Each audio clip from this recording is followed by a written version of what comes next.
What is up, everyone? Thanks for joining us for episode 128 of the Game Cast. I'm one of your hosts, Kenny, and with me is Tess. Hello, everybody. And today we have an awesome guest, a good friend of mine, RurouniShogun. What up, Sho?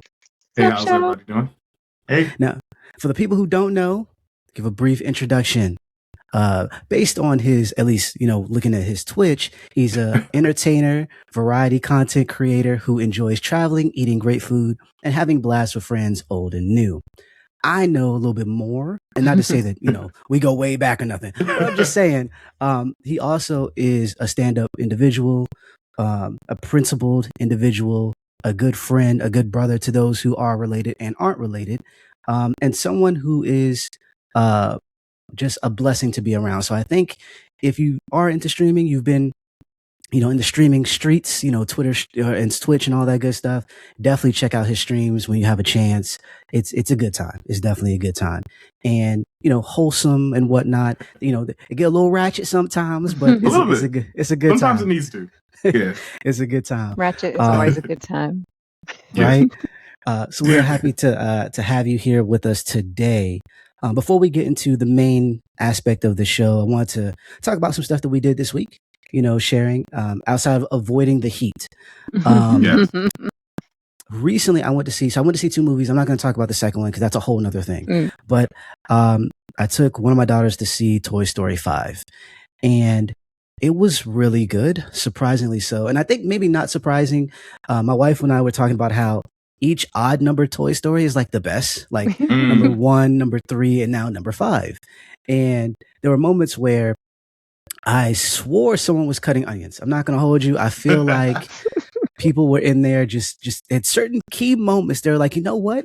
I want to make a panini. Let me cut up some onions real quick. And it was just, they got me. They got me. And not because the film is, super deep in that regard, but it was more so like watching the child go through certain things, and then as a parent recognizing that in your children, especially with the person that I took with me, kind of hit close to home. If you've seen Inside Out, there's some things that they do in that movie where if you're a parent, you kind of understand the anxiety of having to move to another place and your kid not fitting in and stuff like that. So Toy Story 5 has a lot of that type of stuff too, where a child might not fit in, and then what happens when other children are a little mean to this. And I don't want to say bad. I'm not trying to say bad kids, because they're not bad kids, but because children don't kind of understand the power of their words, some things that they say can be very harmful. Right. And so watching this movie as an adult with my child or one of my kids, there was some moving parts where I was like, oh wow, this is well written and this is really cool. And, I kind of have to, I have to sit with my feelings for a bit, because I didn't want to like alarm anyone, especially my kid, like, well, why are you crying or whatever. But it was like, wow, that's really interesting angle that they took. Because this film is focused on Jesse's journey. This is not the Buzz and Woody journey at all. They're important parts of the film, but this is mainly Jessie and her, past and present. And I thought they did a solid job, and I definitely recommend it if you haven't, if you're done with Toy Story, I get it, because the beginning is just like all the other Toy Stories, which took me aback a little bit, because I'm like, oh, we're doing this again. But I want to say towards like, getting into the second half of the film, it takes a turn, and I'm like, oh, this is really good. I like what you guys are doing. Well written. So I definitely recommend that. The other film that I saw that I'm not going to talk about too much was Supergirl. The only thing I'm going to say about Supergirl was it's not as bad as everyone says. It's okay.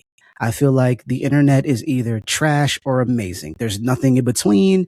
And unfortunately, that kind of colors how people feel about stuff.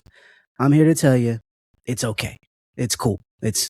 I mean, if you want to wait till it comes out on HBO Max, by all means. If you want to go to the theater, that is awesome too. I think you're going to have a good time as long as you keep your expectations, Anyway, but that's what I've been doing as of late. Again, dodging the heat.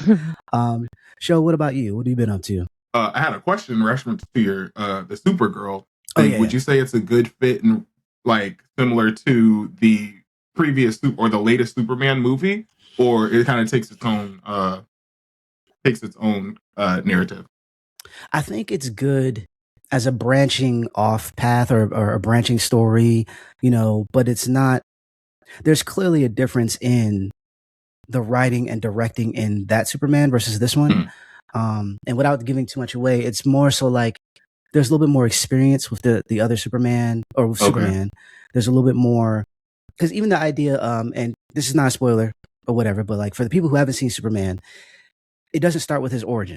Yeah. Like that alone takes a bit of, you have to be confident in what you're doing. If you're not going to start with an origin story, you have to be confident. Like everybody knows Superman. Okay, we're gonna go with it. Supergirl does a little bit of the same while backtracking to kind of clue people in on why she's the way she is. And unfortunately, not everything works in terms of your emotions or how you feel about this particular character. Like certain conclusions they come to don't feel 100% earned.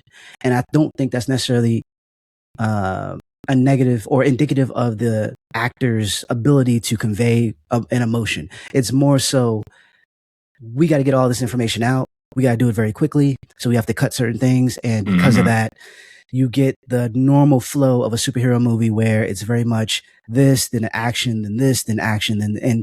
And so, yeah, it's kind of like, oh, we've seen this before. It had areas where it could have been better based on the story they were trying to build, but then it falls into that normal formula, and it kind of ruins it a little bit. And ruin, I say, it just makes it goes from good to okay. Yeah, that's pretty much it. Yeah, that's fair. Thank you for answering that. I appreciate it. But yeah, I know. Oh, go ahead. Go ahead. Oh no, I was going to pivot to the my week, what you were saying. But if you had another thought, I want to interrupt. Oh no, go ahead. Well, thank you again for that introduction. For those of y'all who don't know me again, my name is RurouniShogun. I've been streaming for about, since 2018. I started streaming in 2018 till now. I have some, I've worked on film sets and things like that, but also I worked at a church. So thank you, Kitty, for those really, really kind words. I care a lot about people. My week it's definitely been dodging the heat. If you can find any kind of shade, some water, any kind of relief today. Our church, we had church at the park today, so that was very interesting. Yeah, it was hot, but it was nice. But as soon as I got there, I was kind of ready to go home, which is terrible to say, but I was like, yeah. But it's been nice. But this week is my brother's birthday, so I'm gonna go to drive up to Charlotte to see him and bring him back home, to get him to see all the family and stuff like that. So it's very, very, very busy week. And I'm hoping that the temperature will chill out eventually. So it's not too bad. But yeah, I'm happy to be here. Thank you so much for having me, though. Yeah. Nice. Awesome. And Tess, I know you was dodging the heat as well. Dodging, ducking, boxing, doing all kinds of stuff with the heat. I'm just saying, we out here looking like alpacas and just fighting for our lives. Basically, I feel like it's like there's like if you wear a suit, like a necktie or whatever, like I'm being dragged across the street to work by my tie because I can't physically walk. Like I'm just like some supernatural force is pulling me to be there. This heat is stupid. Okay? Yeah. Global warming is clearly a thing, and y'all need to start recycling or something. I don't know. Yes. We got to do something because this is not We need to collectively do something because, yeah. This ain't it. It's flooding in Ghana. It's flooding, okay, over there. Like, what is this world is cray-cray, and it needs to end. So I don't mean the world needs to end. I just mean this. The craziness. Right. Yeah, the craziness needs to stop. We need to band together and we need to start recycling. We gotta do our part. And also what's ridiculous is we only have one planet, okay? Contrary to popular belief. We only have one. So we have to be really good stewards of it too. Speaking of only having one planet, I was watching one of my favorite Instagrammers. Did you know they're trying to start fires on the moon just to figure out how to control the fires on the moon? Why?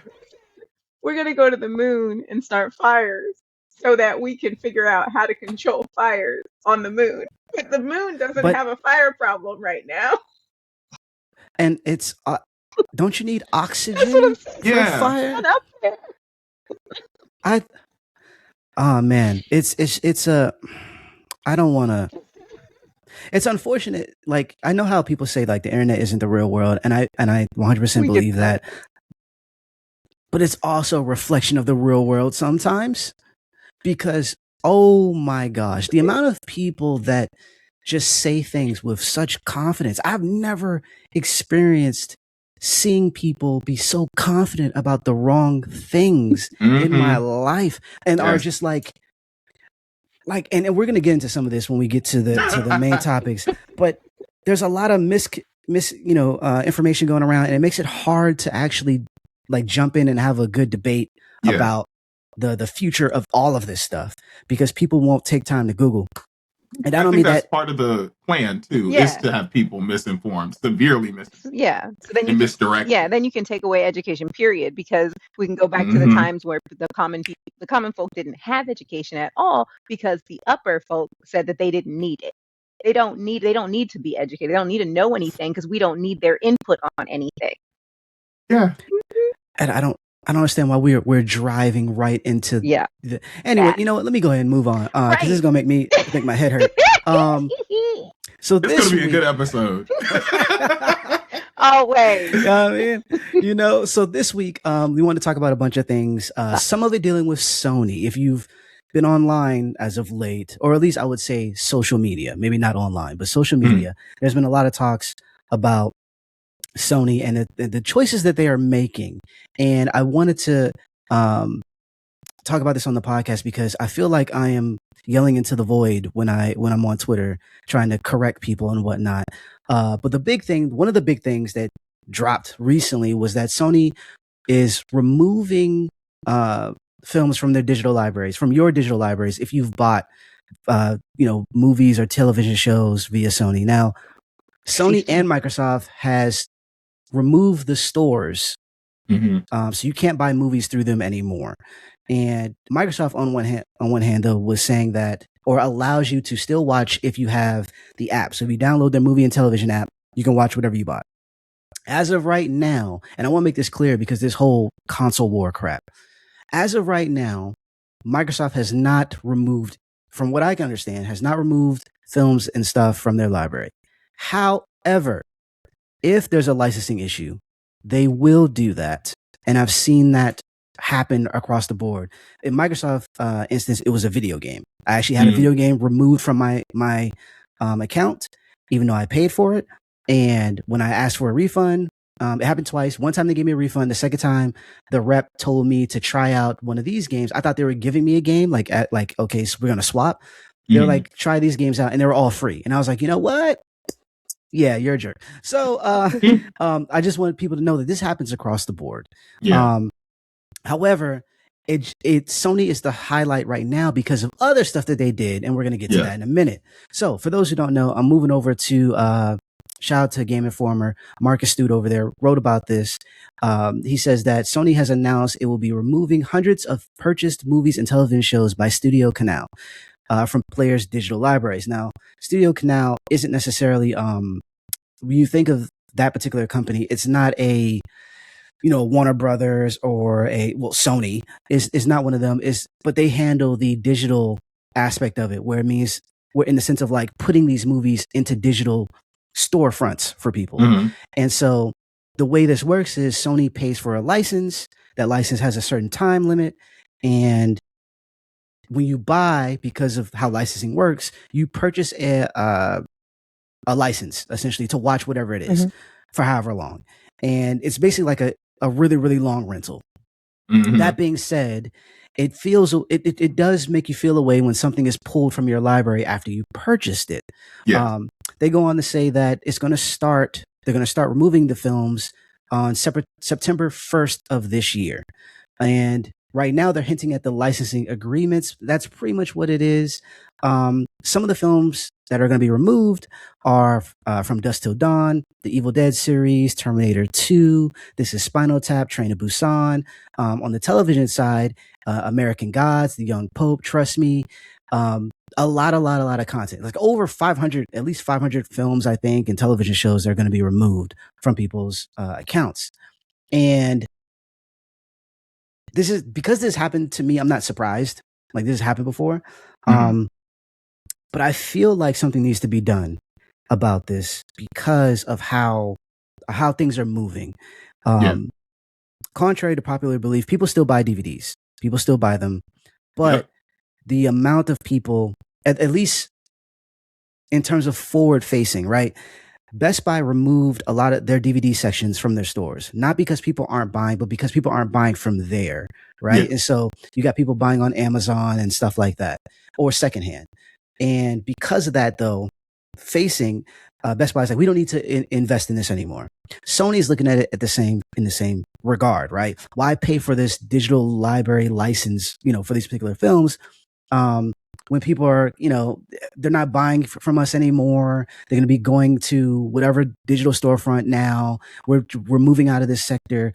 We don't really care, essentially. We're not going to keep paying because they have to keep paying for the license. And that's that's, I guess, for a business move. Consumer wise, though, that makes me hesitant to buy anything from you. Yep. Because the idea is that I bought this. I knew going in that it was a license. But my understanding was that it was going to stand the test of time, at least longer than what it was. And, because some of the pushback is, well, if you have DVDs, DVD rot and all this other stuff, right? I have VHS tapes that still work. Yes.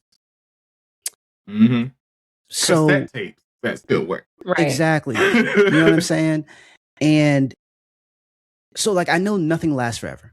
But I do expect my content to be around a little longer than 10 years, a little longer than 12 years. I really, really do. And so everybody's in the uproar about it, and I totally get it. And I just want people to understand that this is not just a Sony problem. This is an Apple problem. This is a Google problem. This is a Microsoft problem. We got to stop with this fighting console stuff. This is a digital versus physical debate. Yeah. So I wanted to preface that before we get into it. Now that that's been out there, how do you guys feel about this situation? Sho, what are your thoughts? Well, and I'd go a step further from saying digital versus physical. I would say it's a company versus consumer debate, honestly, because the companies are trying to hold on to as much money as they can without giving a product or, a physical product at that. But without, they take your money and essentially, like you said, it's a glorified rental.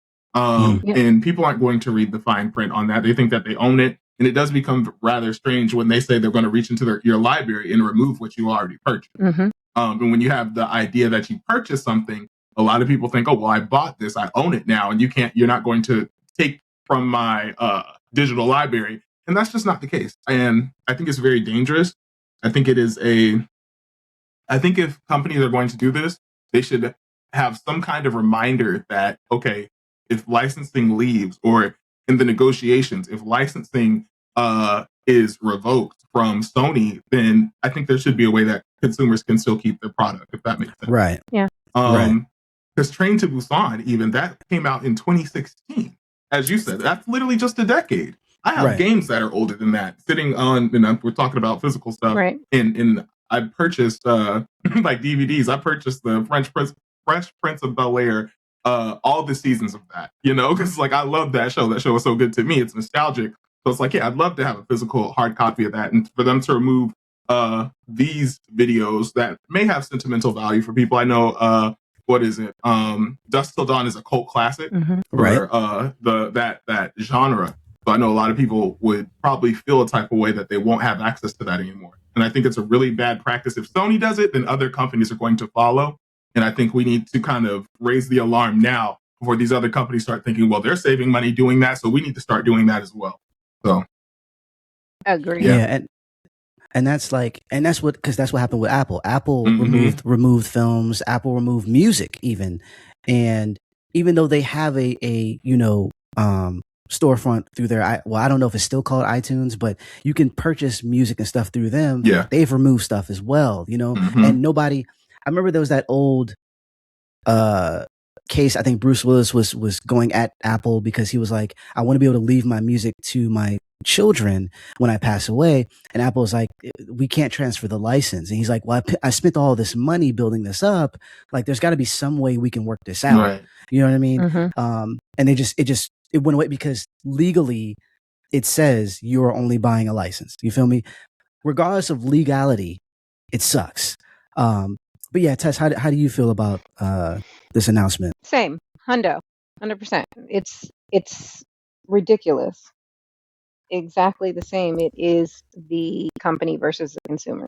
I mean, it happened to me when Google Play or Google whatever was the music that was Google at one point. Yes. The artists Yep, formerly known Google as Play. Google Plays music Right. stuff.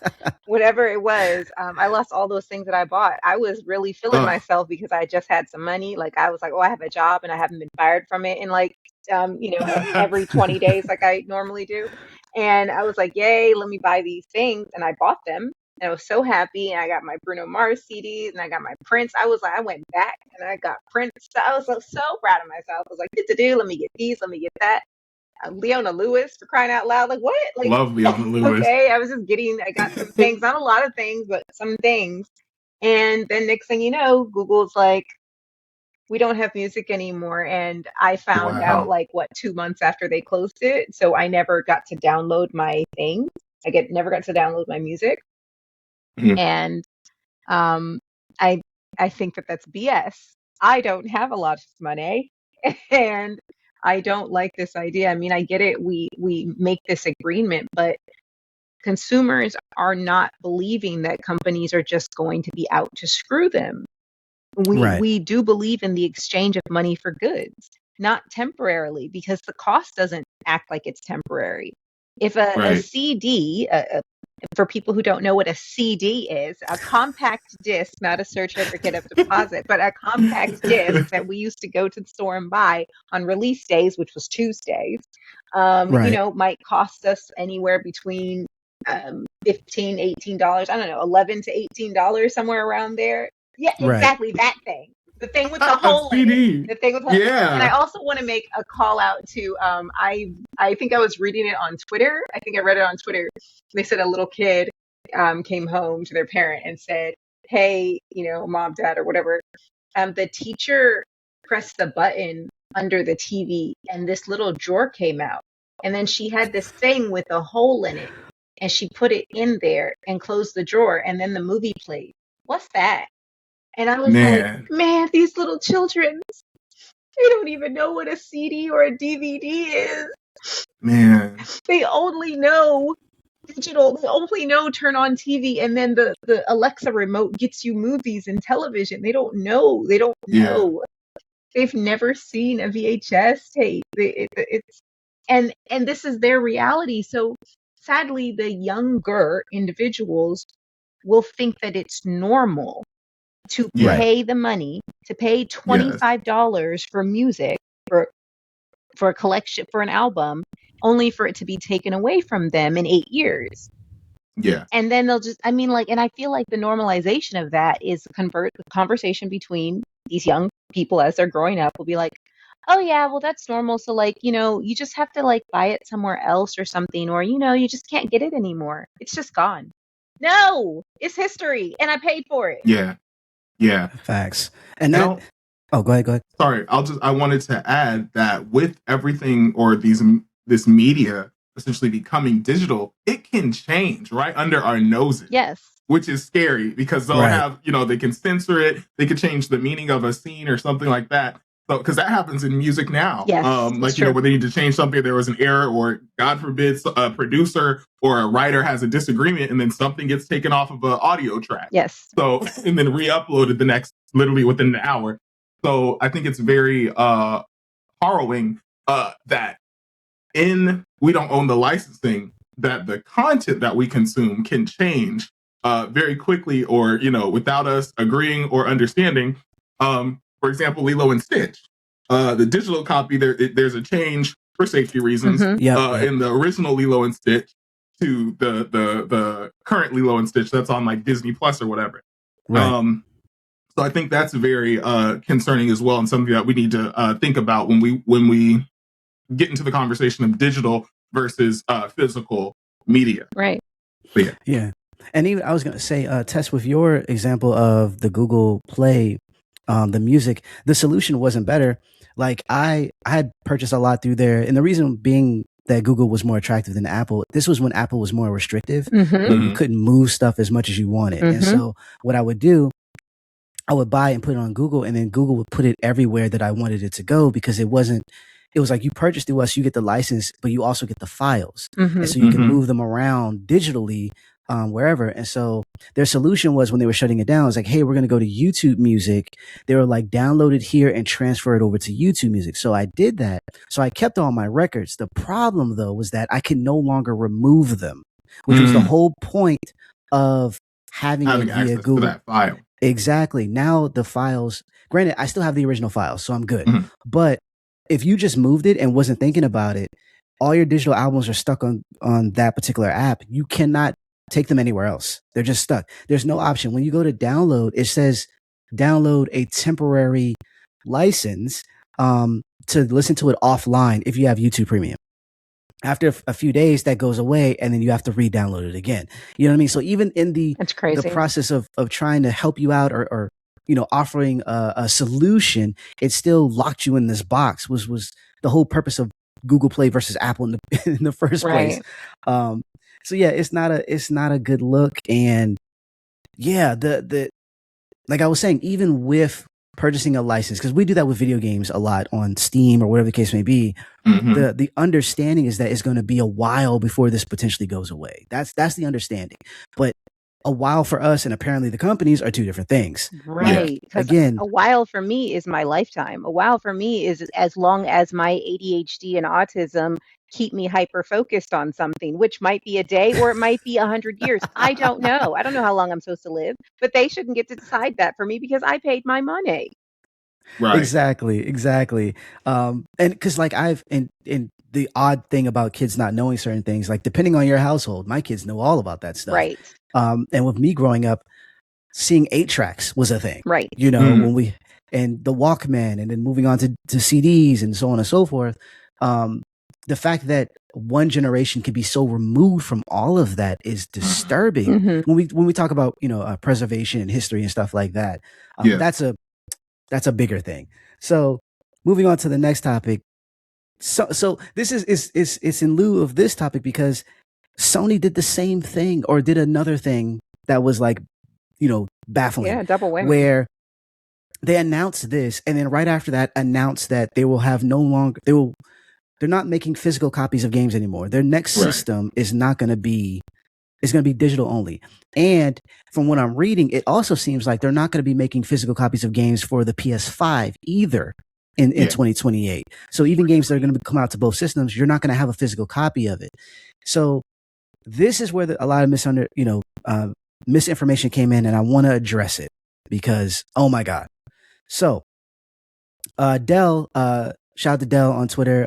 He's a developer. He's worked on several, popular video games over the years. He was talking about how people are like, if you're going to leave Sony and go to PC, you're going to be in the same boat. And he said, well, actually, I bought Cyberpunk on Steam, and I can download those files. I can move it to another computer. I can, get the boot drive or whatever and get it back up and running. I actually own the files that I bought. Right. And people are like, so you're saying that you could do that with all games, whatever. And they were losing their minds. And what he was trying to say was that, yes, some games have DRM. They're locked to Steam. You have to use Steam, especially multiplayer games. But there's a lot of games. There's a whole website, GOG, that has DRM-free games that you can buy, download the files, and they are yours. And what he was trying to say was that Sony having this box that they put all their digital stuff in means it's only Sony. You have no options. PC is an open platform. Yes, there's Steam. Yes, there's Epic. Yes, there's whatever. But the fact that you have all these different options, which is the point, you can do this in certain aspects, right? And so going further, there's also the idea of like, because people are like, I don't know what people are being upset about when you buy a video game. The disc is just like the access key or whatever, and you're really downloading it online. No. Look at me. No, there's a whole website dedicated to proving this wrong. Video games are actually on the disc. Right. Very few of them aren't. Okay. There's like 95% are on the disc already. Now you might have like a day one patch if they found some bugs prior to the game launching, usually via review copies and stuff going out. They're like, hey, there's a big bug. You might want to fix that. And they'll send that out. Right. Skyrim is notorious for this on the PS3. The original game, when it dropped, it had to have a day one patch because it was broken. It was terrible, right? That being said, majority of the games, The Last of Us 2 even, The Last of Us 2, the entire game is on the disc. What you're doing is you're downloading the game off of the disc and putting it onto your hard drive, and then this allows you to run it. You don't need the internet. It's been tested. You can play the entire game without the internet. It's not the same thing, guys. Not the same thing. That's how I play The Sims. Right. Yeah. And that's another thing that gets dangerous about us not having physical discs, because now you are required to be connected to the internet. Exactly. And we're already seeing how that's a problem. So one thing before I get into that was, being that it's locked in PlayStation's box, there's no competition for price. Sony can charge whatever they want. And you just, if you're going to buy it, you have to buy it via them. There's no secondhand market to go to. There's no different store with their own discounts to work through, like Steam. Nope. You just have to buy from Sony. And they're not going to make it cheaper just because they don't have physical copies anymore. I promise you, it's not going to happen. Yep. But getting back to what you were saying, right? The games, how do I say this? Not having a physical copy of the game. The same thing we were talking about with the films. If Sony feels like pulling a game, there's nothing you can do about it. Yep. You don't, there's no backing it up. There's nothing. Just because it's downloaded to your hard drive, it is gone, people. So not only are you have no flexibility in price, not only do you have no secondary market, not only do you have that, you also don't have internet in certain places. They were saying that Marvel Tokon, this fighting game that's coming out pretty soon, that it's gonna require a PSN account to actually play. The problem was that PSN isn't available in certain countries, and so by doing that, you have now reduced its player count. Certain people are not going to be able to play the game because they can't get on PSN. This is what happened with Helldivers 2 when they made that they made that a switch and people couldn't play anymore. And then they were like, oopsie, our bad. And they took that off. Yeah, this is what's going to happen. And so there's an idea that people are like, well, I prefer digital. This isn't a problem for me. I say yeah, it's not a problem yet. Right. It will be pretty quickly. But I've been rambling. Tess, how do you feel as someone who would like to enjoy more video games? How do you feel about this digital only thing that's going on right now? I think they're just making it harder. And that's not the way you make more money. And so I understand the long-term thinking about it. I get the idea that they want to make more money with this idea of licensing, with this idea of continuing to force people into these monthly online subscription type things, these subscription bases. Right. It's just kind of crazy where they're just like, oh, by the way, you can't just spend $700 on a system anymore, which is already psychotic, and then spend $60 to $80 on a game, and then with whatever DLCs that it comes with. I mean, games used to be $30, and now it's like, oh, by the way, if you want the new Tomb Raider with everything, be prepared to pay $85 to $105. I know that because I remember not buying Assassin's. What's the one where they're in Egypt? I remember not buying it until it was a year old. Origins, yeah, because I didn't want to pay $110 for it. I was like, I ain't got that kind of money. I'm broke. I was like, I'm not working. I was like, I'm at home battling a concussion. I can't even sit near the television. I got to play from the next room. I'm 100 feet away. Moving on. But I just again, it feels like it's short-term ideas for these companies to make their quarterly earnings, and not long-term ideas of keeping consumers happy and trusting the brand and wanting to remain with the brand because, again, they trust the brand. The brand hasn't done them any wrong. And these are ways that we entertain ourselves to escape from our regular lives because life sucks. And these companies are now just piling on to that. It's like this dog pile.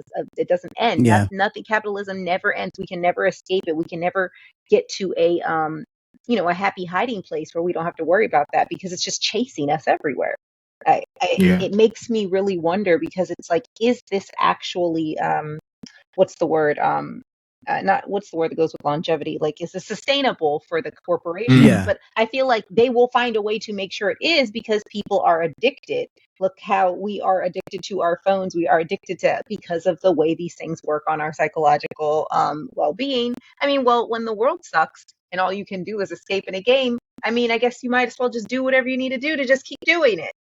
So in a way, it seems like it will continue to work for them. At least that's the way they think. And they've hired 17,000 little consultants fresh out of econ school to let them know that this will work.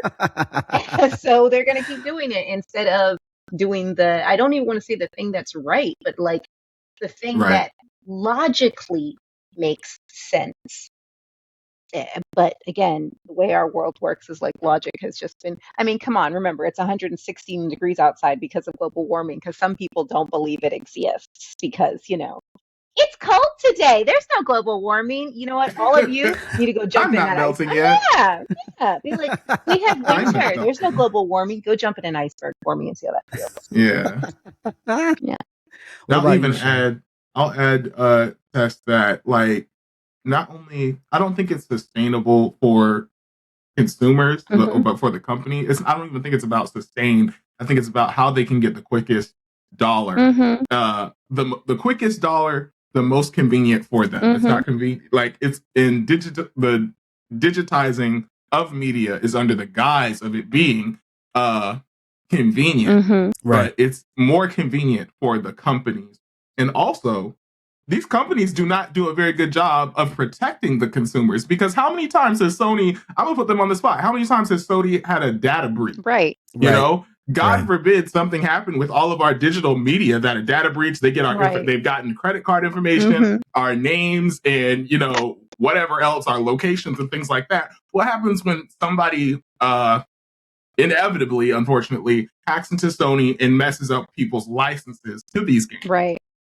Because that's going to happen. And like, not to be the bearer of bad news, but they do not have a very good track record when it comes to consumer safety and information. This is a terrible, terrible, terrible idea. And we need to, as consumers and as video game players and enjoyers of media across the board, I think we have to collectively say enough is enough when it comes to things like this.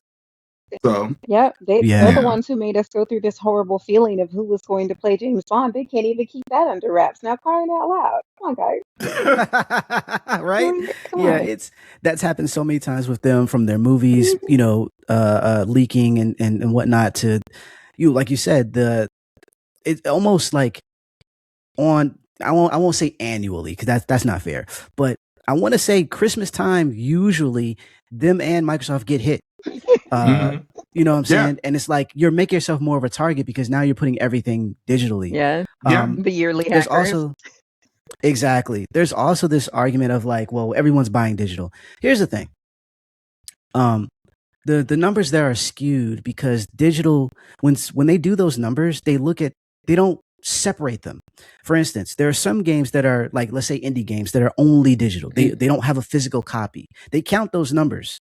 They also don't count secondhand, right? And so the amount of people that are actually buying physical is a lot big. The number is bigger than you think, right? And there's also people who do the thing where, like, I will buy into this digitally and then also get physical.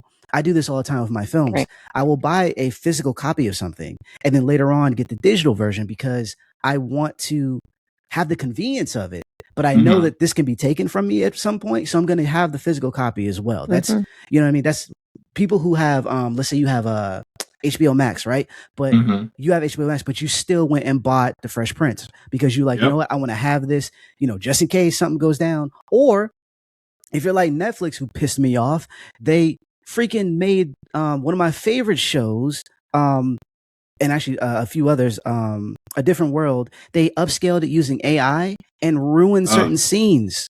You know what I'm saying? So like, I want the physical copy because I want it to be the same way I remember it. Right. You don't need to upscale it, fam. Just leave it how it is. So that's another thing with people tampering and changing things. There was a whole, I forgot the name of the company, but they got the license to the old Mario shows, the old cartoons or whatever. AI did all the crazy. Now all the characters look like how someone would draw Mario if they never saw Mario. Like that's how bad it looks. It looks really, really bad. Scary. You know what I'm saying? So I'm like, I just don't see this. I don't see this. I see this working for Sony, unfortunately, because like you said, a lot of people are like, it's digital. It doesn't really bother me. I will buy whatever the case may be. It's going to take a lot of people actually not buying their console. Similarly to the Xbox, when Xbox, I think it was Xbox One, when they were like, you have to have the Connect and you're not going to be able to trade your games. Once you buy it, it's locked to that console and stuff like that. People are like, we're not buying it. So then they made a 180. I think that's the only way we're going to get Sony to swap. And I don't, Sony fans, man, at the very least though, they are angry. So I'll give them that. And for myself, I'll say I stopped until recently because I wanted to play a specific game. I can't remember what game it was. But I stopped paying for PlayStation Plus because it just did not make sense for me to pay for the video game. I have a PlayStation 5 that has the disc.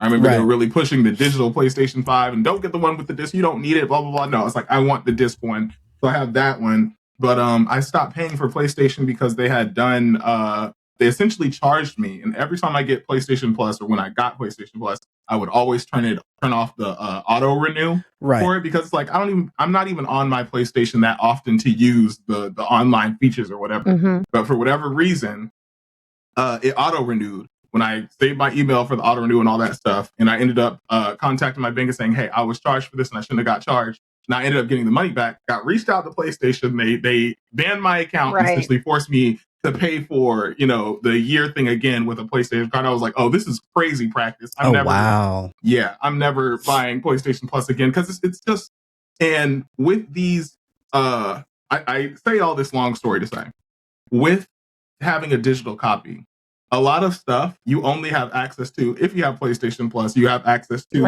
it if you have PlayStation Plus, but if you don't, it locks your game. So you have the content, but you can't play it because you need to have PlayStation Plus and an internet connection. I'm like, why am I paying for internet and paying for PlayStation Plus and playing for this game? And so they have a way to consistently keep people within the wheel of them paying money to access things from PlayStation. And we have to, as consumers, we have to recognize, like, okay, this carrot is no longer even worth it anymore. Yeah. Right. And switching to things like, I really like my PC. I enjoyed my PlayStation while it was convenient and helpful for me, but this is no longer serving me in the way that it should. I am hemorrhaging money, giving it to Sony when I could just buy it on something, pay for my internet when paying for the internet, and then keep it pushing. Agreed. So, yeah. And it's rough. That's a with because that's things like that have happened with me as well. And like, it sucks because you're like, I want to give you money. It's just you're making it so difficult to like just be a fan of yours. Right. You know what I mean? Like I have the money, I have the funds, and I want to give you money. But then even beyond that, right? Because some people were like, this idea that you need PSN. Why is that a problem? Everybody's online. I'm like, well, I do know people who have been deployed, who weren't able to get on the internet. Right. We did this thing a while back. I was a part of a thing called Operation Supply Drop, where we would stream and we would get donations, and the donations would go towards that company, and they would buy video games for people who are deployed. They would get Xboxes and whatever the case may be, get these games. Right. And what they would do is, if you need to download anything, they would download it all, where they could, and then they would take it with them. And so once it was on the system, they could just play. They weren't locked into having to have the internet. And so, when you're like dealing with war, right? You want to come home and like, play Madden or something. You can actually do that. That's a whole thing. But, saying that you have to have PSN or everything's going to be digital. So you have to because what's going to happen with the digital library thing is that you're going to have to check in with Sony to make sure it's not stolen. Right. And so you can't do that if you're deployed. So you're missing out on a bunch of people who would actually enjoy buying your system. And if Microsoft is smart, they would just slide right in that regard. Agreed. You know what I'm saying? The next thing I want to talk about in terms of removed and people taking things away from everybody is HBO Max. We need to square up at this point. I think we just need to all the pleasantries is cool and all that good stuff, but we need to square up. We need to have because I feel like the way that they're treating their animation department or departments plural is horrible. And I know this is really Discovery. I really know it's them or whatever. HBO, Warner Brothers has done some crazy stuff, but I know it's Discovery. They removed Samurai Jack from their streaming service. I will never understand removing something you own, not licensed, you own from your streamer. I don't understand it. And what's wild is that people are still watching the show. It wasn't like, now granted, they have the numbers. I don't have the numbers, but I know for a fact I was watching Samurai Jack. It's a classic show. And the fact that so many people are upset about it means that people cared that it got removed. I don't understand. At the very least, even if people aren't watching, right? Typically with a streamer, what's watched the most are the stuff that is nostalgic. Because you don't know about this new show that's going to come out, if it's going to have a second season. You don't know if you're going to like this movie. When people are scrolling through stuff and they're like, I don't know what to watch. Guess what they watch? The comfort things, the Fresh Prince of Bel-Air or, A Different World. That's what they watch, right? At the very least, you want padding. Like, hey, we got all this stuff.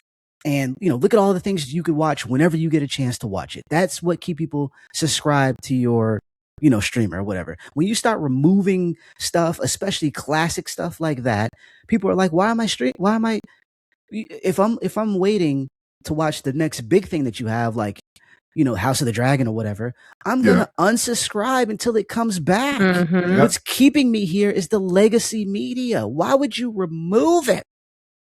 I don't understand the logic behind it. Now, granted, I will say that Samurai Jack is on the Adult Swim website. Cool. But it was on a streaming app. Like, who goes to, no offense, but who goes to adultswim.com to watch when it was on the app? I didn't even know outside of it being free. Website. Exactly. You know what I'm saying? Like, it's such a weird thing to do. And I don't understand it. And it's not the first time. We've seen them remove tons of animation. Yeah. They've destroyed one of their buildings.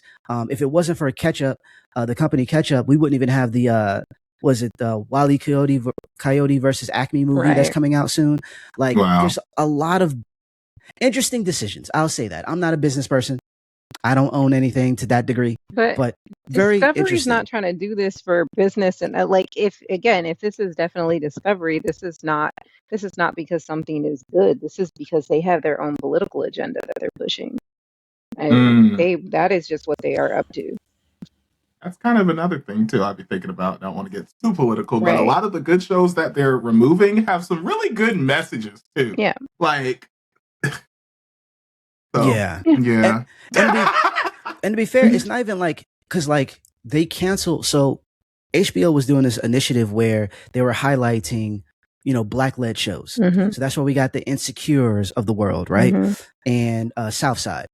When Discovery bought the company, bought Warner Brothers, a lot of that stopped. Like, all those initiatives shut down. And it sucks because we got good content. We got a lot of good stuff. Like, Insecure won awards. Yep. Now, granted, thankfully it was able to end because this happened before they got bought.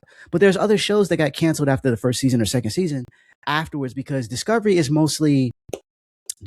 is your, what do you call it? The TV shows that are like real life based or whatever the case. Not like, I guess, MTV Road Rules, but something like that. That's what their bread and butter is. And that's what they push. And like, people who subscribe to HBO don't necessarily subscribe to that. No. Not that there's not any crossover, but I'm saying that when I go to HBO, it's because it's prestige. Like, HBO is a standard. Like, you remember when they took the HBO off and they just had Max? Right. Such which a was the dumbest dumb thing on the planet. It was like, why would you do something to something that has consistently proven to work? HBO has been around since Lord knows when. I don't know. I was not born when HBO was a thing, I believe. I'm pretty sure HBO is older than I am. If it isn't, well, I was a child. Okay. And I've been around for a while. So I'm just saying, I will never understand the fact, they took the thing away. They took the name away. The name, wasn't that a whole movie? Eddie Murphy? Yeah. The name you know. Didn't he win an election because of the name you know? And they're like, who's this black man? Okay. You could have kept the name and then still done all your dirtiness, done all your stuff under the guise of being HBO, because you want to know who else is doing that? CNN. Okay. So yeah, I'll just say it. I'll just come out. I'll say it. But like, it will never make sense to me, because it doesn't make sense And then they realized it was stupid. They lost a whole lot of subscribers. They lost money, and they said, let's go ahead and put it back. Right. And now they're trying to potentially split up the company, and try to sell off portions because it's not working out for them. And I'm not saying that Warner Brothers was like, the fact that they were able to get bought in the manner that they did means that some things was happening, right? Mhm. But I think a lot of that was based on the fact that COVID happened. Everybody except Netflix was in the red. Every streamer except for Netflix, right? And so, but at the same time, there's a lot of gold here, and I'm just talking about like original HBO. I'm not even talking about when they started having The Sopranos and Oz and all these other shows that won awards and whatnot. Like, when you get into that territory, it's even more crazy that you would be removing things, just because it's animated. Like, a lot of their animated shows have won awards too. Yeah. You know what I mean? Regardless, y'all gonna stop disrespecting animation. Like, just stop. Just stop it. The next thing I wanted to talk about was really interesting to me was The Rock being called a coward. I didn't think I would see this based on who said it. Granted, this person has always been outspoken. Yeah. But it wasn't on my bingo card. Look at that Variety. Shout out to Zach. It says Dwayne Johnson slammed as a coward for staying quiet on politics. I had mixed feelings about this at first. But I feel like I have a stance now, and I will share in a sec. But basically it goes, Dwayne Johnson is catching flack on social media after he told Esquire magazine earlier this month that he will no longer speak publicly on politics. Right after that, the Star Trek icon, George, how do you say his last name? Takei. Takei? Takei. Okay. Takei is one. He criticized them. He was saying silence is complicity, which I agree. He said, so disappointed to find out that he is such a coward. And some other actors kind of chimed in as well. Johnson, who's currently embarking on global press tour for live action Moana, which I understand why he wouldn't want to be talking about political stuff right now, considering that film's about to drop. He said his goal is to bring this country together. This is where it was a red flag to me. Yeah. He said, I believe in that. There will be no endorsement at this level of influence. I will keep my politics to myself. It is between me and the ballot box. He said, what I've learned through experience is that I need to keep or need and want to keep my mouth closed, essentially. The main thing for me is that in the morning, I swing my legs out of bed. The things that I run towards is creating. It's art. It's storytelling. I've learned I'm going to keep my politics to myself. There are moments when there's nothing we can't talk about. If I'm wrong, I'll tell you that I'm wrong. And if I feel that I got a leg up and this is the right way to go, I'll share that with you. But politics is omnipresent. It's forever. I don't like it. I hate it at all times. I hate the slinging and the basically the infighting and all this other stuff is why he doesn't want to say anything. What a beautiful word salad he created. Correct. And that's not me skipping over words. He actually said it that way. And they talk about how certain other actors and actresses have been under fire for the same things. So one of the reasons why I was hesitant to say anything about it. Well, actually, let me save what I'm going to say. Let me let somebody else start. Shell, how do you feel about this? I think to be an actor is ultimately you are going to, and they reference in the article, another act or an actress, Jennifer Lawrence, and how she kind of had her stance kind of similar to The Rock, but still in a way taking a stance. But I think in order to be an actor, what you're producing is going to be not all the time, but there's going to be some kind of stance or a statement that you're trying to make.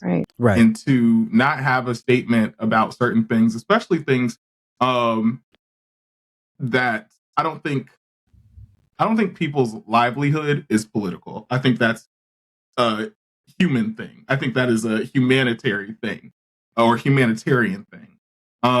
Some stuff, sure, like, okay, it's like if you don't like something as trivial as you prefer hamburgers over hot dogs, okay, cool. But like if it's something that people don't deserve to live a certain way or love a certain way or even be alive in this or live in this country or their rights are being revoked, or they're not getting access to a fair trial or a fair, just fair access to, okay, should you even be here? It's no longer political. It's now moral. Does that make sense? Yeah. Right. And I think a lot of these people, at the risk of, they don't want to lose their platform, they don't want to lose their influence, they don't want to lose their access, they don't want to lose their finances or their resources. They would rather shut up and dribble, so to speak, than make a stance. And something that's really stuck with me when I was in ministry was sitting on the fence. You've already made your stance. Yeah. And sitting on a fence, you've already chosen a side. And it is dangerous when people say, well, I don't want to say anything. I don't want to get too political. I don't want to blah, blah, blah. Well, now you have chosen the side of the oppressor. Or now you've chosen the side of the people who are going to do something that's morally bankrupt, when you just sit by and you know something is wrong and you don't stand up and speak up about it. Right. So I feel like that is very frustrating. It's very sad. And a lot of these companies do have sway over the actors and actresses and the people that are involved. Because it's like, now they're blacklisted, but I think it's important that people collectively recognize, no, this is wrong and it needs to be spoken up about. And not even so much it needs to be spoken up about, but I think when people voice their stances, it encourages other people who have a different perspective or maybe even a different stance to come to the table. And now we can actually have conversations that orchestrate and bring a possibility for a better change. So, yeah. What about you, Tess? Yeah, I think he dumb for that. Real dumb. Because I don't know how the conversation was going, but then for him to just be like, yes, I don't talk about politics anymore. It kind of sounds dumb. Like, why? How did it get there to the, when what do they say? Like a hit dog will holler or something like that. Like, it's like, hey, why are you saying this at all? It's like when somebody says something about, I don't know, it's about like, well, I don't smoke. And then people are like, nobody was talking about smoking right now. What are you saying? Hey, hello? So again, I don't know how their little conversation was going in their little interview or whatnot, but I'm just saying, like, I don't know what forced him to say, oh, I'm no longer going to talk about politics because, I want to bring this country together. The country is already divided. And just like if you're going to sit there and say, well, what I say is not going to bring us together, then it wasn't that important anyway. I'm trying to say it in a manner in which if you're sitting there choosing to say that I'm no longer going to speak my feelings on this because it's going to add to the divisiveness, it makes me question, like, is that actually the thing? If you're saying that it's just going to make things worse, then you're probably saying shit. Okay, because you believe, I'm assuming that he believes his feelings are good. His feelings would actually bring us together. But no, you know that what you're saying is trash then. So if you feel that what you're saying is going to tear us further apart, then you believe the shit. Or rather, because I see what you're saying, is mostly like if your stance is good, then your concern shouldn't be on whether or not it's splitting anything up because your stance is good. The idea that like I'm just going to say something and it's going to cause more drama, that's not the first thing we think of when we say, like when we witness police brutality or whatever. We don't go, hey, if I say this cop shouldn't have hit this person 1,000 times, that is going to make more. No, you're going to be like, no, this is just a bad thing. I'm saying a good thing. And it should be like, why are you arguing with me? This is a good thing. What are we doing? Like that should be the response. And that's kind of how so I wanted to cut him some bail because I do believe in the idea of if you don't know enough about something to be quiet. If you have a really, really, really big platform, which he does, right? And you don't fully understand what is happening, I don't think you should just blurt out the first thing that pops in your mind. I remember like years ago with Kanye when he was like, President Bush doesn't like black people. I understand his fervor for what he said. Based on what was happening at the time. But in his assessment was actually incorrect about why certain things weren't happening. I'm not going to get into that because that's a whole thing, but he was wrong on air to say that. Mm-hmm. As much as I wanted to co-sign, I was like, the reason that you're bringing up, if I'm being fair, it doesn't apply to this particular person, unfortunately. And so you just made a spectacle of yourself. And this happens a lot with celebrities where they just don't know what it is they're talking about and they just say whatever. So if his stance was like, you know what, especially on a press tour for a Disney film, I'm not going to just say whatever, totally fine. But when he gets into this idea of like the world is divided or the US is divided, blah, blah, blah, blah, blah, I'm like, because when he started elaborating, it was like, yeah, oh. then it sounded like it sounded like baloney. This is malarkey. Like, it's like, yes, you stand for what you stand for, okay? Like, if we're talking about Moana, if Moana's coming out, there's nothing wrong with you, if you have your ideas and your views, but that's not what the tour is about. That's not what the press tour is about. That's not even necessarily what Moana is about. So, and that's why I'm sitting here like, I don't know what caused this conversation to happen, because it seems weird. It seems misplaced. It seems like, how did this end up in the interview? Now, I know interviewers can be asking all kinds of questions and get people caught up. Right. But, you're being interviewed and you can just be like, bruh, next question. You want my interview? I'd like to keep it on Moana. Right. Yeah. Right. And because my concern. Yeah. Sorry, no. Say what you're going to say. Mm-hmm. I was just going to say, my concern is if he was outspoken about Trump during his first term, which he was, what changed? Right. What changed your opinion? That you feel like you don't have a dog in this fight, so to speak? Not the best analogy, but like if you don't have like what you have to say does not matter. Or did someone pay you? Has something changed to where it's like you would rather stay silent when we actually need you and many, many others to speak up? Exactly. Right. And are you saying this because you're afraid of any type of backlash? You're afraid that certain people aren't going to go watch your films? Are you afraid that, these things are going to happen? Because that's understandable. But then that's where the idea of you being a coward comes in. And I don't know The Rock or whatever, but he seems like from what he gives off online. Dwayne, come on the show and defend yourself. Come on. Right. Wonderful. He seems like come tell us. He seems like a people pleaser. Like the way he responds is very holistic in the sense of like, I want everybody to be happy. And taking a stance on something means that some people aren't going to be happy, and it's okay for them not to be happy based on what he'll tell you. Right. Right. Based on what you're standing on. Like, I also understand him being like the ballot box is between me. I do understand because people keep that private real. anyways. Yeah. You know what I'm saying? But we can get a sense of where you're going if you're like, hey, this law is terrible. Them removing this from schools is terrible. Them funding this is terrible. Them doing like all of that is fine. You know what I'm saying? And I feel like that's when I start to roll my eyes when it's this whole like someone said, I remember on Facebook, which is why I don't one of the reasons I don't go to Facebook anymore that much. It was talking about a racial, something that happened where race was involved. And it was like, there was a negative thing. And everybody who saw what happened was like, the officer was in the wrong. Like just blanket wide, there's no room for debate. And people would go, I wish people would stop bringing up race. I wish people would stop doing this because it's tearing this country apart. And I'm like, so us mentioning that the person who was brutalized was black is the issue, not the actual brutal treatment, not the removal of rights, not the sanctioned murder. None of that. It bothers you.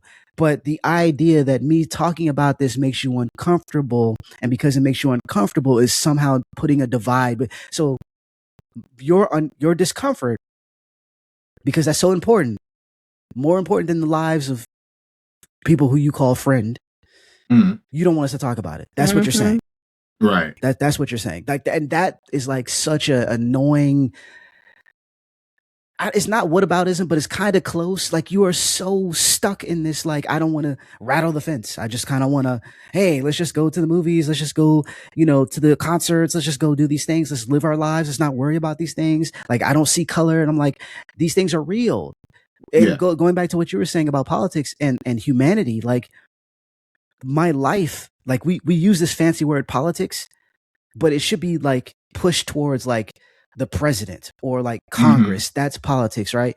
But people's lives are just that. Yeah. So this law affecting my life, that's just, stop and frisk in New York or whatever, when that was the thing, that affects people. Mm-hmm. Like that's not politics. That's just our life. And the fact that, okay, you don't see color, incredibly stupid thing to say, but you don't see color. Well, the person who's, stomping all over my rights do, because they're picking me because of my color. Mm-hmm. So how does that actually help? And how does that bring people together? Because there's this whole fear of us splitting more apart. But what is bringing us together? What are you bringing that's going to make everybody kind of coexist nicely? And the only thing I can see is that you're going to be quiet. Right. That doesn't address the problem. Nope. Because the people that are going to be doing the wrong thing are going to actively continue to do the wrong thing because no one is speaking up against them. Mm-hmm. Exactly. Yep. Exactly. And so in this sense, Mr. Rock, I have to agree. That sounds kind of cowardly. Yep. I wouldn't say that to your face. Mr. Rock. I'm going to say it to his face because he can't hit me. He can't punch me in the face. That's a battery. Okay. I'm not one of your little wrestling friends. Okay. Why did they have a black mama all over that? Okay. Not one of your little friends. Not one of your little friends. My hope is that The Rock, as many times as he portrays a hero and somebody who stands up for the little guy, going in this bronze dude, just not bronze, but brawny dude, like just, walking up and doing stuff. I hope that he would reconsider his stand and actually speak up and do, not only just speak up, but put his resources and his money where his mouth is, since he don't want to say nothing, but I hope he starts to say some more stuff and speak out, and actually portray and be what often the roles that he chooses to advocate for himself. Right. And that sucks. And that, what I'm saying? And that's not, and to like I said, how much you want to do it or how little is on you, right? Because not everybody, I was talking with Kai from Spawn on Me, and he was talking about how his, I believe his grandmother was an activist, and he's like, it takes work. It takes a lot of work, and you still have a family and all this other things. Like life's responsibility doesn't stop, right? So I'm not asking him necessarily to march. I'm not asking him to do certain things, but any help is help, right? So if you're like, what, I don't think this is a good idea, like just on Twitter or whatever, that'll be picked up by whoever it gets picked up by, and then there's some traction there. You know what I'm saying? Donating money to certain things, like there's things that you can do as opposed to just being like, I'm just gonna be in my little bubble and promote the next movie, like. Yeah, or not, or not. But yeah, dope show today. Shout out to you guys for listening to us. If you're listening on YouTube, feel free to subscribe and hit that notification bell so you're up on all the new content. If you're listening on iTunes, Spotify, dope, continue to do so. But if you could also subscribe to our YouTube channel, because we're trying to get those numbers up, because I have plans and those plans require more people to be subscribed. Yeah. It's just how life is. You got to have the numbers. Right? So I dig it, because I have a lot of people who tell me that they listen all the time on Spotify, and I've seen the numbers go up, especially in other countries, surprisingly enough. So shout out to y'all, continue to do so. But if you could just mosey on over to the YouTube and hit that subscribe button, that would be dope as well. I have a lot of good stuff. We have a lot of good stuff planned for you, essentially. Shout out to RurouniShogun for hanging out with us and chatting with us. Thanks so much for having me. Appreciate y'all. Yes. We had a great time. I believe this will be up pretty soon. Right? Breaking the fourth wall right now is Sunday, so it should be up Monday, depending on how things go. Nice. And for the people who are looking for, a condensed version, there will be cuts and edits and all that good stuff. So please stick around. But that's it for me. Okay. Well, pleasure. Yeah. Thanks, everyone. Well, yeah, you get to do your outro before me. Oh wow. Okay. Well, Where can we thank find you so much. You guys can find me at RurouniShogun everywhere: TikTok, Twitch, Twitter, Instagram, Bebo, MySpace. No, I'm kidding. I don't have Bebo and MySpace anymore. But it's RurouniShogun. They might have a difficult time spelling that. That's RurouniShogun. OUNI and then Shogun SHOGUN. Good luck. But yeah, thank you guys so much for having me. I love really good, deep conversations, and it's always a good time watching you guys' podcast on YouTube. That's where I watch and enjoy. But I appreciate you guys so much for having me. Awesome. And these conversations are extremely crucial and important, and it's the only way that we take the proper steps into bringing about the necessary positive change.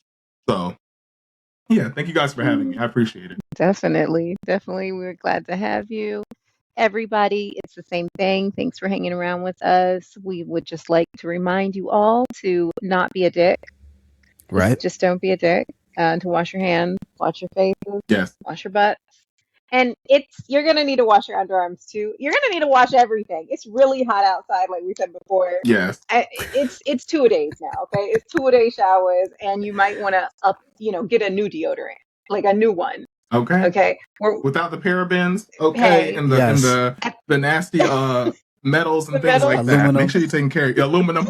Okay, none of that foil in you. When I was about to be like, hey, people, just go ahead and get the aluminum for the next month, okay? And then just go. Listen. Listen. Woo. But that's really it. Thanks, everybody. We'll see you guys next time. Bye-bye. Later.